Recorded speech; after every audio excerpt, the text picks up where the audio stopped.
It's your birthday today. Eboluwapo. Omo Odu Eyinbo. This greeting is coming from your loving friend, Ibirogba Afina. She said she wishes you a happy birthday and a prosperous years ahead.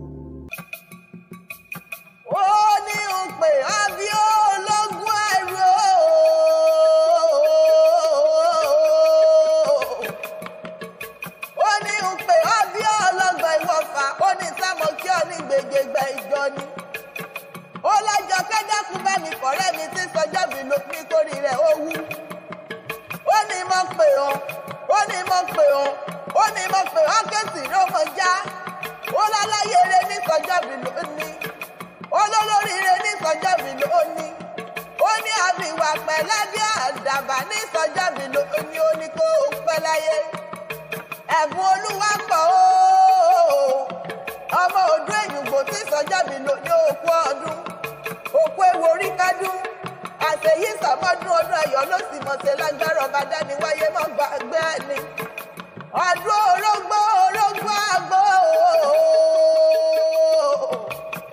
gbọ́dọ̀ dòbí òbí àyàn pèrègèdè ní ọdún ẹ̀ lóde ó yóò mọ̀ dákọ̀ jọ̀gọ̀jọ̀gọ̀jọ̀gọ̀jọ̀gọ̀jọ̀. Ẹ̀bùn Olúwapọ̀ bínú ilé ló bá wà ní owó dé ẹ̀yìnkùlé ló bá wà ní owó ọ̀dẹ̀dẹ̀ ìyàrá ló bá wà ní owó kankan ilé ò máa gbọ́ pomúpomú ọ̀rọ̀ ẹnu ire ló ní orí mi àfire àgbẹ̀ tí ń gbèrè pàdé olókun àlùkò tí ń gbèrè pàdé ọlọ́sà ó dilé ẹni retí sọjọ́ bí lóní.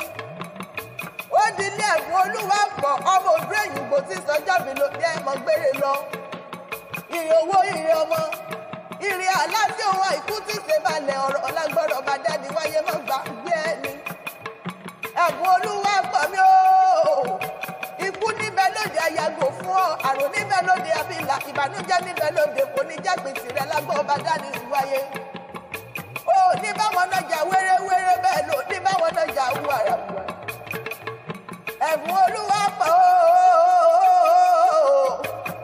ìran ìdúnnúgbò ní kúléwé àkàlàmàgbòkọ onísàlá ìpọ́dún ó ti sọdún èyí láyé Olódùmarè oníjòfè yìí sàṣemọ́lágbọ̀ lóhùn ọba ọdún owó ọdún ọmọ ọdún àláfíà wa ìkú tí ṣe balẹ̀ ọ̀rọ̀ lágbára ọba dání ìwáyé ọ̀rẹ́ rẹ lónìí mọ́ kí ọ ní gbèjègbè ìjọ Ìbírọ̀gbà Afina wí lónìí mọ́ kí ọ ní mẹ́sàn-án mẹ́wàá ó ní mọ́ kí ọ bí ológun ẹrú ó ní mọ́ pé ọ bí ọlọ́gbọ̀n wọ̀fà ó ní sámọ́ kí ọ ní òun ni ó ní ìmọ̀ rẹ̀ láwọn bàbá tó bí ọlọ́mọ Ìjẹ̀bú ìsúnmí ṣe láwọn bàbá lọ bàbá tó bí ọlọ́mọ Ìjẹ̀bú ọmọ èrè ní ìwà ọmọ aláre kúlẹ̀ nílé yìí ọmọ Adúrúmádé o pẹ̀lẹ́ ọmọ Adúrúmọ̀sùn pẹ̀lú ìyẹjẹ ọmọ òun ṣe ni ọ̀yọ̀yọ̀ ń yọ̀ ọ̀yọ̀yọ̀ má yọ̀ má òun sọmọ onílé pọmọ ọmọ dúdú ló mọ bẹ́ẹ̀ ṣe pupa tó mọ bẹ́ẹ̀ tó sí nílé lọ́jọ́ ọjọ́ sí ọmọ aládìyẹ o gbogbo maga òlẹ́ ọmọ adìyẹ balógun téńté ara òrókùn bẹ́ẹ̀ lára òrádìyẹ ọmọ mo ráyẹ ń òrókùn mo rókùn tẹ́yẹ sì fò lọ nílé yìí òlẹ́